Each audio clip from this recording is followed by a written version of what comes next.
Hey, welcome to I'm Refocused Radio. Once again, we are here today, and guess what? It is time for another amazing interview. We have a really awesome guest. I had a fun time reading on her bio. We have a special guest, Ann Kittredge. She is someone that, if you really love music and artists out there, she has a pretty awesome story that you want to check out because she has done a lot in her career. She has a website. You can go to annkittredge.com. When it comes to her lifelong performing as an artist, she has a very long history that you will appreciate her story. I'm going to let her do it herself, but just brush through some of the details from Broadway to off-Broadway to major venues nationwide. She has worked with top producers, directors, and she has been captivating a lot of presence on the stage. So we're going to learn everything about what got her into her career, what sparked that interest. And without further ado, the rest of the details will take me 20 minutes for the show, but I just want to bring you on and say, appreciate your time. I know you're pretty busy, so thank you for spending some time with us today. Hey there, Shemaya. I am thrilled to be here. And is your audience from Texas? That thrills me. Is it a Texas audience? Or? It was birthed in San Antonio at a barbershop in 2017. Oh my God. And now we're all around the globe. People all around the world listening. Okay. So yeah, right. From inside barbershop to global, man. It's pretty awesome what we've been blessed to do. All right, but you're mostly bald. What were you doing in a barbershop? Oh, me?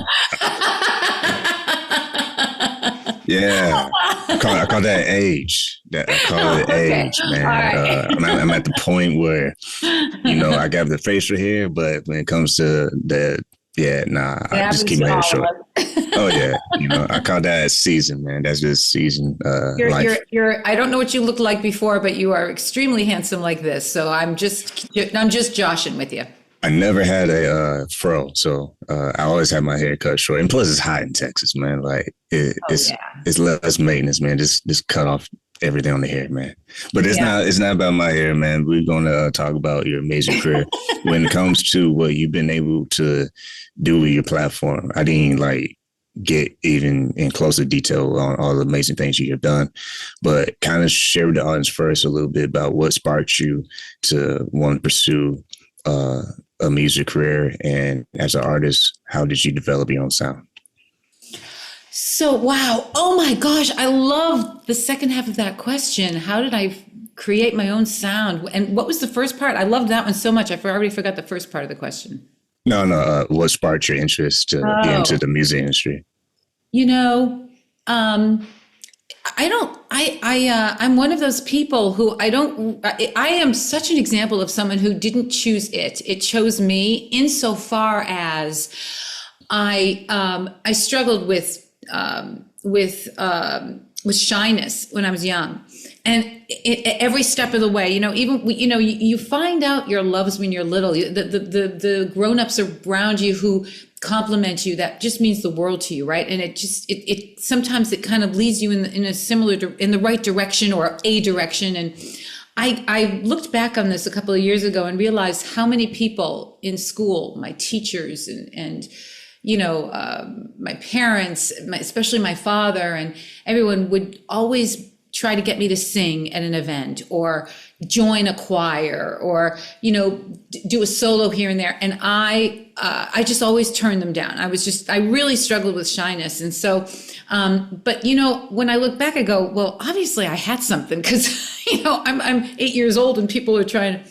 So eventually, when I applied to one university for theater, and if I didn't get in it, I was fine with that. And it was Carnegie Mellon, which is like a really highly reputable place. And I proceeded to continue the shy thing there. But what's interesting though, Shemaya, is I couldn't stop not trying to do it. Like it was like sometimes, and I've had people say to me, you can't hide it. You don't let this hide. Don't put this under a let it out. You've got to let it out. And believe me, years and years and years and years and years and decades of working through that I have to say in the end that it chose me because I haven't been able to stop doing it, even with the obstacles. And it's also made me less shy.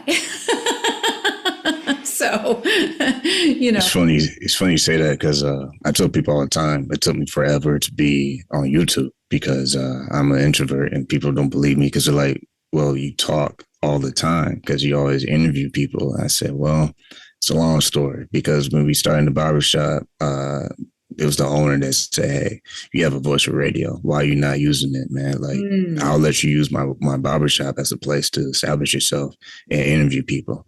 I was like, "Oh, that's a pretty interesting concept. Like, that would be kind of cool."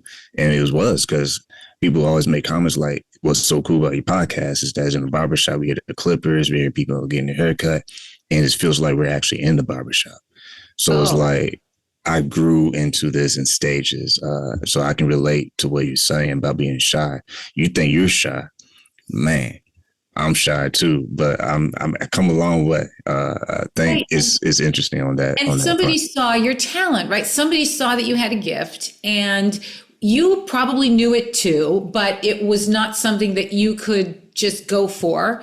And the encouragement kind of led you in a direction, and that direction helped you work through your obstacle of shyness, right? I mean, that is the beauty. That's when, when they say it takes a village, that's one of the things it means is like anyone who's like, it was less my father really was a big influence on me, but really, the strongest memories I have is a teacher who's about to do a music class, and she would go around and she'd choose people, and then she'd stand next to me and she'd go, "Anne," and I'd say no because she knew I was going to say no, but she asked me because she wanted me to know that she thought I could, right? And it's those moments that kind of get you in the right direction. Now, as far as finding who I am as an artist, that took me much longer because I initially focused my career on theater. And the wonderful thing about theater, and it is still my home, if I may say, it's where I'm extremely comfortable. And that is you're creating a character and you're telling the story of the character, even with song, right? Even if your character bursts into song, there's a vocal range that says something about your character, the lyrics, the rhythm, all of those different things. There is so much information given to you to bring a character to life, right?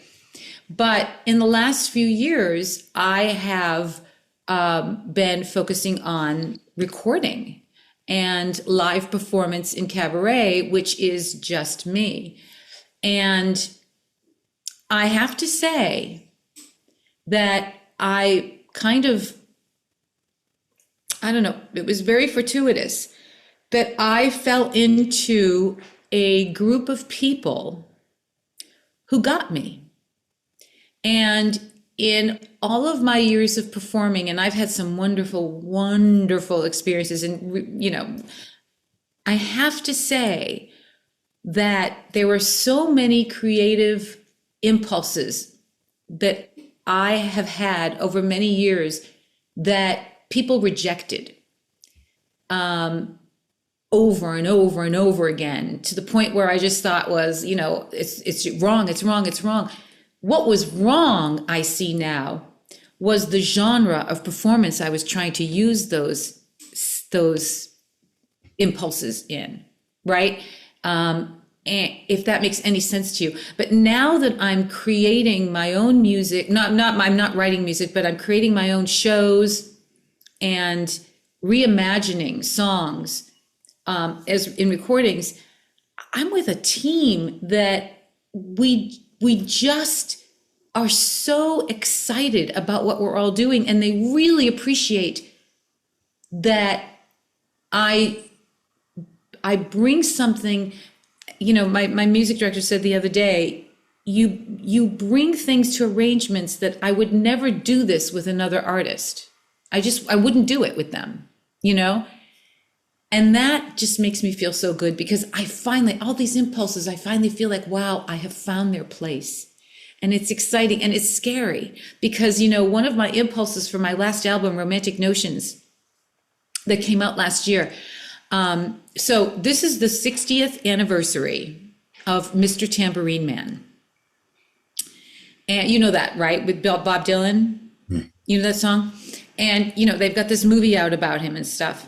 Well, this wasn't the reason I did this, but I was looking for a song when I was putting together my album. I was looking for a song that was a romantic song to music itself. And I searched and I picked Mr. Tambourine Man. And at first, my creative team, I think, struggled with my vision. I think it was kind of nothing they could ever have imagined. Like it was just, but I just kept going. I kept saying to them, I said, please just hear this. This is a love song to music. It's a love song to music. And it was probably one of the longest arrangements it took us to do. It's not a long song, but the length of time it took us to find the arrangement.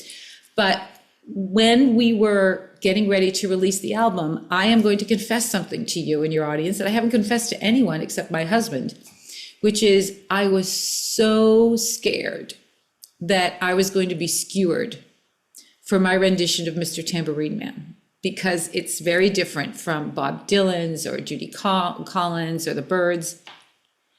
And at the same time, as I said to my creative team, I'll take the hit.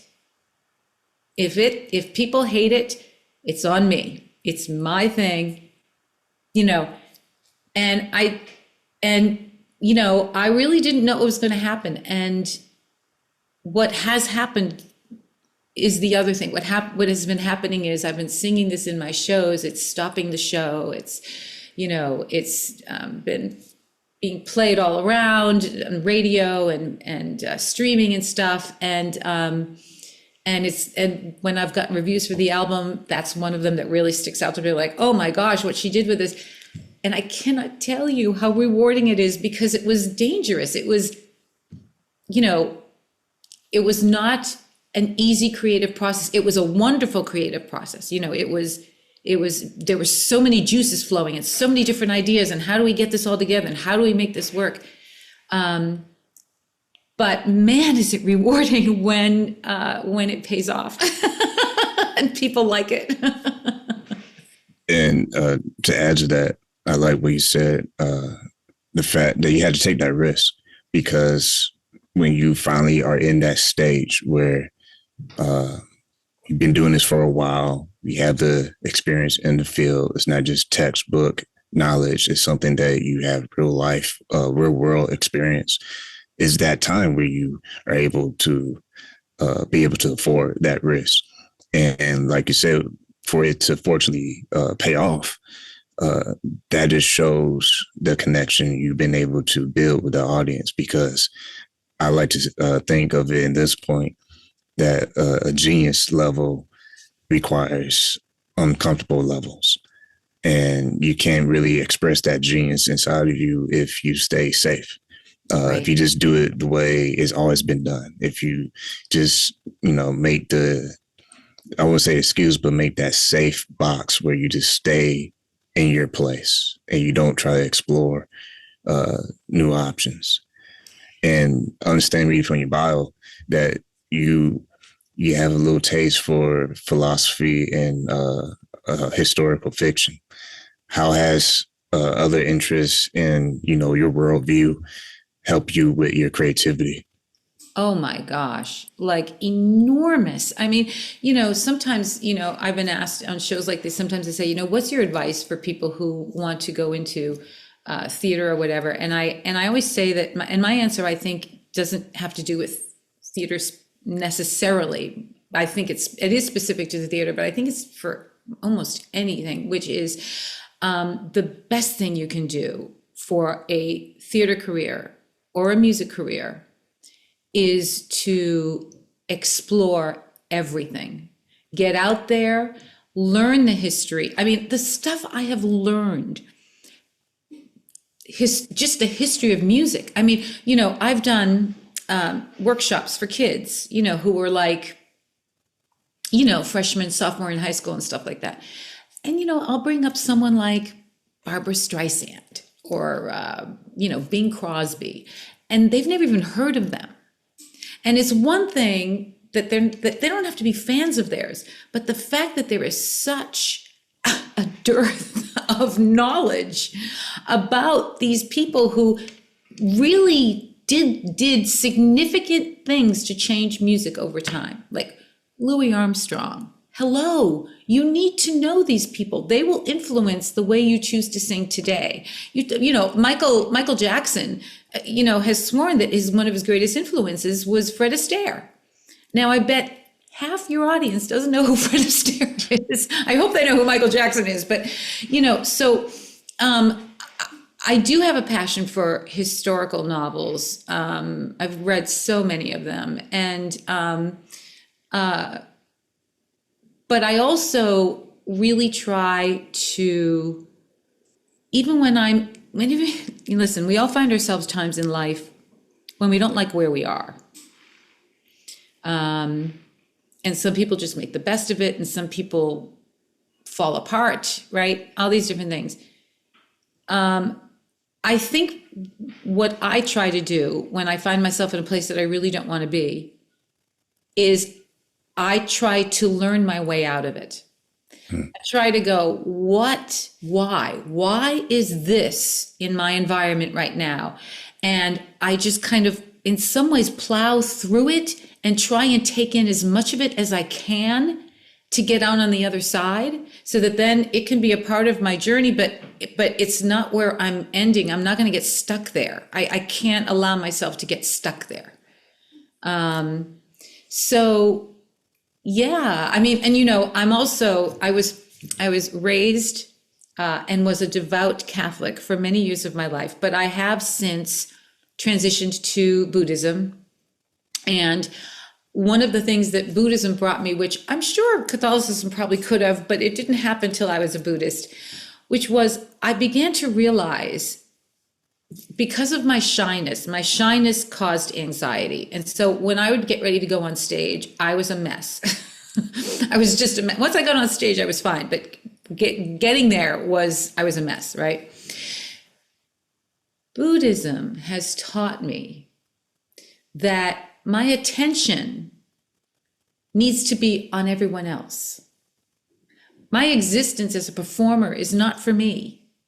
It's for everyone else. It's for my team, my musicians, my audience. And with that approach, days before the show, I am literally thinking, I hope my audience is if they need a night out, they're going to get an escape with me. I hope that they can make it. I hope they don't get sick. I hope they're safe getting there. You can trust me, audience. I'm going to do everything I can for you. I love you. You're coming, and you need this. If you didn't need this, you wouldn't be coming. And if you don't know you need this, you're going to know it when you get there, because I'm going to give you something. I'm going to give you something. I don't know what it is, but it's all about them. It's all about what do they need through my talent. And that has eased my anxiety, because the attention's no longer on me, it's on them. Once again, listen, I'm Refocused Radio, watching this online, talking to our guest today, and Kittredge. Go to our website, andkittredge.com. And I want to pick up on the point where you made about learning your way through, especially in a place where you may be not a big fan of, right? Yeah. We all have those rainy days in life, right? And I want to take that and connect it to what you said moments ago about making it about the people that you're serving. That's a very crucial point to be made, because in any career, any top performing space a person's in, they take what they learn and they apply to the best of their ability. But if they make it all about themselves, it's shallow. It will fall flat. If you want to spark the fireworks or whatever you want to call it, you have to go deeper than that. And what you said about making it about how others will feel, how others will appreciate it, it takes less unnecessary pressure off the individual, because the normal pressure is everyone gets nervous when they care about doing something good. But the unnecessary pressure fades away because now you're locked in into the very moment, like this show. When you're locked into the very moment, it's a great performance. It's a call and response, like jazz music. Jazz music is all about a call and response with instruments, how they flow with the chords and the melodies, like dancing on sheet music, you know. So that's what it is when we're building our rapport with our audience, whatever your field is, whether it's in the arts or if it's business or whatever. You're in the field to see what they are wanting with their pain points, but you're also providing something that when they leave, they feel much better. Yes, and you're making me think about I work with a lot of different musicians, but there are a few that are my first choicers, right? And whenever I get them all at once, I'm like, oh my gosh, and there's different reasons for why, but they're all world class. I'm not exaggerating; they're literally world class. And one of the things that this other orientation also adds is my musicians are very clear how much I admire them and how much I know they are bringing to whatever arrangement we hand to them, to the point where, and I'm not kidding you, I just think this is amazing because these guys are, they're musicians that are hired all the time. They come in, they record things, they go. Like that's my people, even on the last album, I can't tell you, we would go into rehearsal before the recording studio, we'd run things, and I'd have my percussionist and drummer say, I think you really need something here. I'm going to write an arrangement out tonight and bring it to the recording session. Same thing with my bass player. She's like, oh my gosh, I'm hearing something. What can we do here? And all of a sudden they have contributed to the, elevating what we had imagined, right? And then we get on stage and I love having fun with them and I love surprising them because, keep doing the same show, they might get a little bored. No, I don't think so, but anyway. And so I'm always surprising them on stage and we laugh so much together on stage. And we do that because I know the audience loves seeing that. They love seeing when people just have such a wonderful creative camaraderie, right? And the people doing it, it's honest, it's real, we're not making it up. So it's really like creating a community for the length of time of the show, It's like the key word you said, contribute. When we have our contribution, we are filling in that space. And it's very interesting how life happens because you have to kind of figure out along the way. It's not like it gives you, hey, here's a test run. Sometimes it kind of shoves you out there and let's figure this out and let's not fall on the face. Oh my gosh. Oh my God. So I just had an experience like that. We did this show and we had, oh my gosh, we did it was wonderful. It was a wonderful experience, folks. But I have to tell you, we had 8 hours of rehearsal. We never once ran through the show before we got in front of the audience, not once. We had not run all of the music. We walked, I remember walking out there going, okay, well, this could be the end of my career. This was only a few weeks ago. It was a huge hit. And part of it was because, well, he cast well. He cast people who were going to do whatever they had to do, right? But it was also because we all had decided we're just going to go out and have fun. Like, perfect is not even close to happening tonight, but we're going to have fun. And the audience had fun with us. So yes, sometimes being shot out of the cannon, you're like, oh my gosh. But yeah, it worked out. And the reason I mention that is because you're from New York City, so you are involved with your community. So speaking of contribution, as well, using a platform to give back to people, kind of tell the audience, how does that play a role with you, not just pursuing your dreams and your career and your professional goals, but also remember where you are and being available to help others as well? Yeah, well, when my kids were in elementary school, I was a big parent leader, and I really felt that they needed, the arts are so integral to brain development. And so I really took it upon myself to create programs. And it was never just for my kids' grades, ever. It was always for any grade that would accept it and stuff. And that was to this day, I look back at that and I'm very grateful that I was able to do that for them. And I see some of those kids now and they're adults and they look at me and they know who I am, but I knew them when they were this tall. So I'm a little bit like, who are you?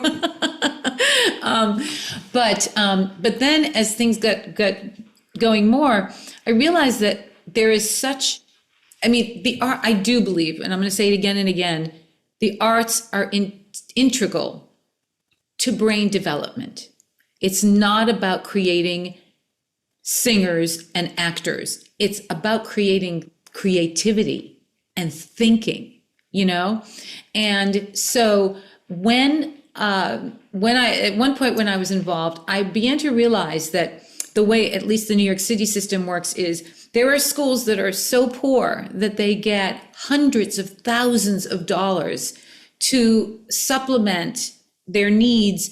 And that includes a lot of healthy, really good creative programs. And then you've got the schools that are in wealthy areas, and the schools have very strong PTAs, and the PTAs are spending hundreds of thousands of dollars to bring quality creative programs, right? And then there's a group in the middle, and they're not quite poor enough to get the subsidies, and they don't have the parents with the kind of money to provide those kinds of programs. So when I started to get involved with organizations, that was the group that I said, this is our target. Let's get to these kids. And that's what a couple of the programs that I'm involved with, that's their target. And I'm very happy about that. Once again, you listen to Refocused Radio and watching us online, talking to our guest today, Ann Kittredge. Go to the website, annkittredge.com. Can't believe we already hit our time, but I'll squeeze one more question for you. And that is, now that people know your story, what do you see for Ann? What's your next goal? What's your next project? Or is there anything that you would like to share our audience that you're working on? Yes. Well, I'm coming out with my third album. It's going to be a Christmas album. And my family's a little disconcerted right now because I'm singing around the house Christmas songs in February. And they're like, Ma, what can I say? So that will be coming out at Christmas. And I am doing a new show here in New York City on May 8th. I don't know what it is yet, though. It's so funny. I should, but we don't know what we're doing yet. But we'll come up with something fun. And just to continue to plug my most recent album, Romantic Notions. If anyone is a romantic out there, I think they'll really like it. It's an interesting group of songs with some really nice approaches to them. So really, my goal right now is to get that show ready for May so I can take it around and get the album done. We've been watching and listening to us on Refocused Radio, talking to our guest today, Ann Kittredge. Go to our website for all the updates, and we might have her on in the future. Who knows? AnnKittredge.com is the place to go. Like always, I want to say to you, Ann, thank you for your time. Shamaya, this was such a treat. Thank you.